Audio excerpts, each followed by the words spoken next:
નમસ્તે મિત્રો, આપ સાંભળી રહ્યા છો Shaila Shah podcast on YouTube channel. આ પોડકાસ્ટમાં વાર્તાઓ સિવાયની પણ અમુક જિંદગીની વાતો પર આપણે ચર્ચા કરીશું. તો આજે હું આપ સૌની સામે લઈને આવી છું જીવનની ખાટી મીઠી.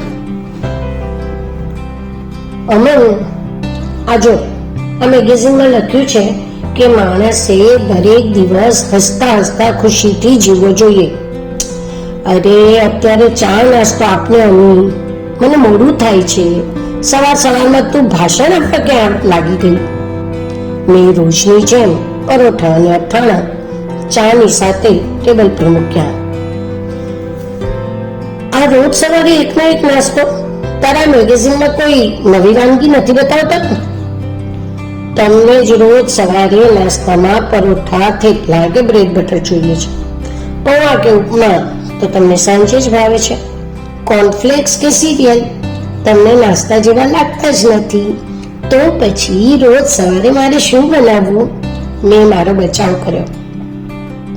અમારી વાત ધ્યાનથી સાંભળી રહેલા સાસુજી વચમાં જ બોલ્યા, મમ્મી બેટા, અમન મારો દીકરો તો બહુ ડાયો છે. બાકી તમારા સસરા તો કશું ચલાવતા જ નહીં. અમન પણ લગ્ન પહેલા ખાવામાં બહુ નખરા કરતો, હવે કેવો સીધો ચાલે છે. તમે તો 5-6 આંગળીએ દેવ પૂજ્યા હશે. અરે બા, મેં તો બાજુવાળાને 10 આંગળા લઈને 20 આંગળીએ દેવ પૂજ્યા છે. સાંભળી સાસુજી મલકાયા.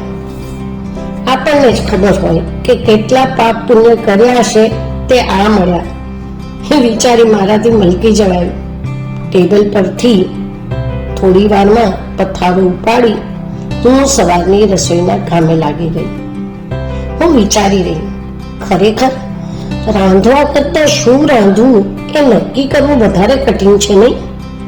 પાછું પતિદેવને પૂછીએ કે શું ખાવું છે, કહેશે ગમે તે બનાવો ને, હું તો બધું ખાઈ જ લઉં છું ને. પણ આપણને જ ખબર હોય કે એમના ભાણામાં એમને ન ભાવતી એક પણ વાનગી પીરસી તો શું પરિણામ આવે. હજી હું વિચારોમાં જ હતી ત્યાં પાડોશી રમાબેન આવી. હે ભગવાન, હું તો અત્યારથી જ થાકી ગઈ. આ પ્રસંગ સરખી રીતે પાર પડે તો સારું. મીનાબેન, સેવા થઈ ગઈ તમારી? ઘરની અંદર પગ મૂકતા રમાબેને મારા સાસુજીને સવાલ કર્યો. આવો રમાબેન, શું વાત છે? આમ રઘવાડા કેમ થઈ ગયા છો? સાસુજીએ સામા સવાલો કર્યા. અરે ના, એવું કઈ નથી, કઈ રમાબેન હસી પડ્યા. અમારા દૂરના કાકાજીના દીકરા, વહુ એટલે કે મારા જેઠ જેઠાણી, એમની દીકરીઓ સાથે અમેરિકાથી આવ્યા છે. જેટલેગને કારણે એ બધાના ટાઈમના કાંઈ ઠેકાણા જ નથી. તો આપણે જરાક તકલીફમાં તો મુકાઈ જઈએ ને.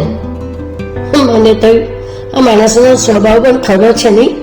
પ્રસંગ આવે ઘરમાં એટલે ગામ આખાને આમંત્રણ આપી આવે. પછી મહેમાન આવે તોય તકલીફ, ને ના આવે તોય દુઃખ. કહેશે અમે તો સગવડ ન હતી તો એમના બંને પ્રસંગે દોડી ગયા હતા. બિચારા મહેમાન, ખરેખર તો સમજાય જ નહીં કે જવું કે ના જવું. હું રમાબેનને તાકી રહી. રમાબેન લીંબુ લેવા આવ્યા હતા. તે લીંબુ લઈ ઘર ભેગા થઈ ગયા. એમના જતાની સાથે જ સાસુજી બોલ્યા, હવે ઘરમાં બહુ આવશે ને એટલે ખબર પડશે. હું એમની સામે જોઈ રહી, જાણે મારા મનની વાત સમજી ગયા હોય એમ એમણે આગળ કહ્યું, અરે આ રાજી, એની થનારી બહુ સર્વિસ કરે છે ને એટલે કહ્યું. તે આજકાલ તો બધી જ છોકરીઓ જોબ કરતી હોય છે બા. પોતાનું કેરિયર, ભણતર એડે તો ન જ જવા દેવાય ને. કેમ, તું ઘરમાં નથી? તું પણ તો બહુ મોટી કંપનીમાં કામ કરતી હતી ને. ઘરમાં કઈ ઓછા કામ હોય છે? સાસુ ક્યાં સુધી સંસાર ચલાવે? બા, મારી વાત અલગ છે. અમન ઘણું સારું કમાય છે અને મારા સંજોગો અલગ છે. મારી ઘરમાં વધારે જરૂર છે એટલે મેં કામ છોડી દીધું. પણ તમે જ કહો, 2 પૈસા ઘરમાં આવે એ તો સારી જ વાત છે ને. હા, પણ પેલા નીચે કુસુમબેનની વહુ તો આખો દિવસ બહાર કામ કરે અને ઘરનો બધો જ ભાર કુસુમબેનના માથે. એ નીતા તો એના પતિ રાજુનું જરાય ધ્યાન નથી રાખતી. બા, તમને ખબર છે એ નીતા કેટલા ઊંચા હોદ્દા પર છે? તે આખી કંપનીની જવાબદારી છે એના માટે. એ માનસિક રીતે થાકી જતી હશે, પણ રાજુને કેટલી હેલ્પ થઈ જાય છે. આવડું મોટું ઘર પણ એને લીધે જ ખરીદી શક્યા હશે. અને બા, દરેક પોતાના સંજોગો પ્રમાણે જીવન જીવે એને આપણે શું? તેનાથી દોડ્યું તો કુસુમબેનને આપવાની છે, અને રાજુ દરેક કામ માટે મમ્મી મમ્મી કરે. કે નીતા તો ઘરમાં હોય જ નહીં ને. હા, એટલે બધા રાજુને માવડીઓ કહેતા હશે. મને વિચાર આવ્યો. સાસુજી તો ખુશ થતા બોલ્યા, હું તો મારી બંને વહુને ટકોરા મારીને લઈ આવી છું. ઘરબાર સાથે મારા દીકરાઓને પણ સાચવે છે. હું તો બહુ ખુશ છું. તો મમ્મી, તમે બહુ નસીબદાર. તો તમે આખા પરિવારના હાથે પુણ્ય કર્યા હશે નહીં? હસતા હસતા મારા મોંમાંથી અનાયાસે જ નીકળી ગયું. એમ કેમ કહે છે અમી બેટા? સાસુજી મોટી આંખો કરી મારી સામે જોઈ રહ્યા. એ તો એટલા માટે કે તમને ખુશ રાખવા મેં થોડા અમન સાથે લગ્ન કર્યા છે. મેં તો મારી ખુશી માટે અમન સાથે લગ્ન કર્યા હતા, અને તમને ખુશ રાખવાનું કોઈ મારું પ્રયોજન ન હતું. હવે તમે મારાથી ખુશ હો તો તમે નસીબદાર તો ખરા ને. મારાથી ફરી હસતા હસતા કહેવાય ગયું. મારી ચોખવટથી સાસુજી અવાક થઈ મારી સામે જોઈ રહ્યા. થેન્ક યુ મિત્રો. તો આ છે જીવનની નાની મોટી ખાટી મીઠી વાતો.